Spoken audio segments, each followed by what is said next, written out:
कि आपको कायर बनना पड़े तो इससे तो अच्छा है कि आप हथियार उठा लीजिए। कायरता और हथियार के बीच में अगर आपको चुनाव करना है तब आप हथियार का चुनाव कर लीजिए।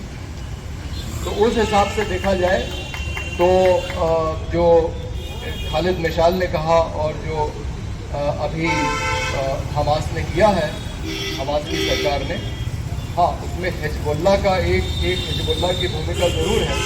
हम लोग लेबनान गए तो एक लेबनान के इलाके में अचानक आयतुल्लाह ख़ुमैनी की तस्वीरें देख के थोड़ा आश्चर्य हुआ, तो पता लगा कि वहाँ हिजबुल्लाह नाम का एक संगठन है।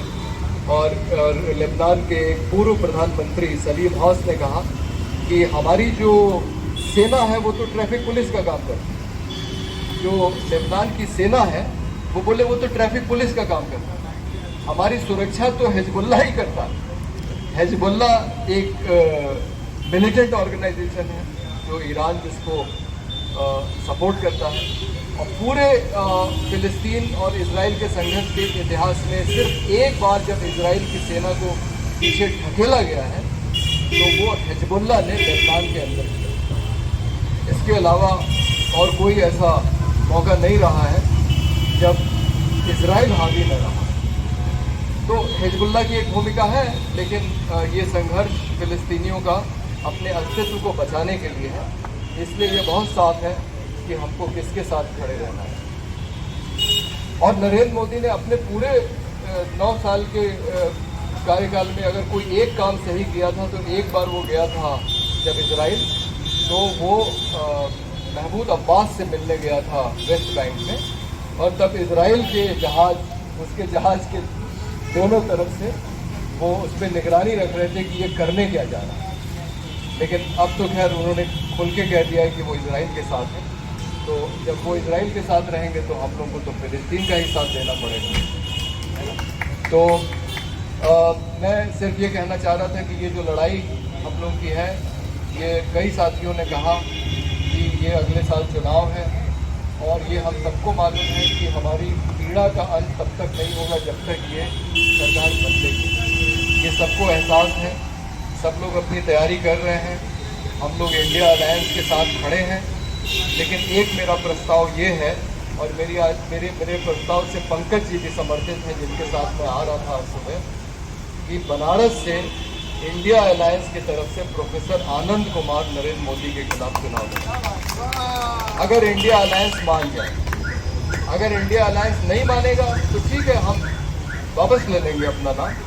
जैसे एक बार स्वामी अग्निवेश हमारे घर आ गए 2004 में और बोले कि मैं अटल बिहारी वाजपेयी के खिलाफ लड़ूँ, और 10 दिन मेरे घर में रहे कि मैं अटल बिहारी वाजपेयी के खिलाफ लड़ने आया हूँ दिल्ली से। लेकिन जैसे ही कांग्रेस ने राम जेठमलानी का नाम घोषित, बात ये है, इलाहाबाद लोकतांत्रिक आंदोलनों की पाठशाला रहा है। हम सब लोग, मैं तो बनारस में था बगल में, जब कभी अंधेरा छा जाता था तो हम लोग इलाहाबाद आते थे और यहाँ के बुद्धिजीवियों से, यहाँ के राजनीतिक कार्यकर्ताओं से, यहाँ के आंदोलनों से रोशनी उधार लेके हम लोग अपने इलाकों में लड़ते थे। इलाहाबाद में आने का मकसद यही था कि हम लोग राजघाट से तो चले, वहीं गांधी जी की वहीं हत्या हो गई, वहीं उनकी समाधि है, लेकिन इलाहाबाद आना बहुत जरूरी है। कि आज ये सरकार दिखा रही है, सरकार गांधी से डरती है और सर्व सेवा संघ पर हमला करती है। अगर तुम नहीं डरते तो सर्व सेवा संघ तो बिल्कुल, ये तो मक्खी और चींटी को भी बचाने वाले लोग, इनके मुंह से आलोचना का नारा ही नहीं लगता। हम लोग कोई दाल में नमक की तरह लोहियावादी आ गए हैं, नहीं तो गांधी विनोबा के लोग अपने दुश्मन को भी गले लगाने के लिए बदनाम है। तो मोदी को भी गले लगा सकते थे, लेकिन ये कहते हैं आप बैठ मुझे मार। इतने नरम, उदार, देशभक्त लोगों को आपने अपने हमले का निशाना बनाया है। लेकिन बैठे हैं चंदन पाल जी, राष्ट्रीय अध्यक्ष, इनको जेल में बंद कर दिया। इलाहाबाद का एक बेटा बनारस में अलग जगह हुए राम धीरज, उसको 2 बार बंद किया। ये क्या हो रहा है? सत्ता का दुरुपयोग, इसको होता है दबंगई, रावण राज, दुर्योधन राज। ज़्यादा दिन चलेगा नहीं, लेकिन कुछ देर तो युद्ध लड़ना ही पड़ेगा। तो हम लोगों ने भी तय किया है कि आप हमसे मिलना नहीं चाहते मत मिलिए, आप हमारी सुनना नहीं चाहते मत सुनिए, लेकिन हम मई 2024 तक अपनी बात कहते रहें। ये छोटी छोटी यात्राएं। एक बात और आपको बता दें, जितने बड़े शहर में जाइए उतनी भीड़ समर्थकों की कम हो जाती है, और जितने छोटे शहर में जाइए, संभल में हम लोग गए, सैकड़ों लोग हमसे बात करना चाहते थे। बरेली वालों ने शिकायत किया कि आप 2 घंटे में चले जाएंगे, ऐसी क्या बात। तो ये कुछ बड़े शहरों का अपना जादू है, माया नगरी है, इसे घबराने की जरूरत नहीं। हालांकि दिल्ली में भी जब सम्मेलन हुआ, लखनऊ में सम्मेलन हुआ तो सैकड़ों लोग आए। तो हम आपसे ये बताने आए हैं कि अभी से लेके मई 2024 कुल 30 महीने का मामला है। उल्टी गिनती कर्नाटक से शुरू हो गई, हिमाचल प्रदेश में भी यही हुआ, मध्य प्रदेश, राजस्थान और छत्तीसगढ़ में यही होने जा रहा है।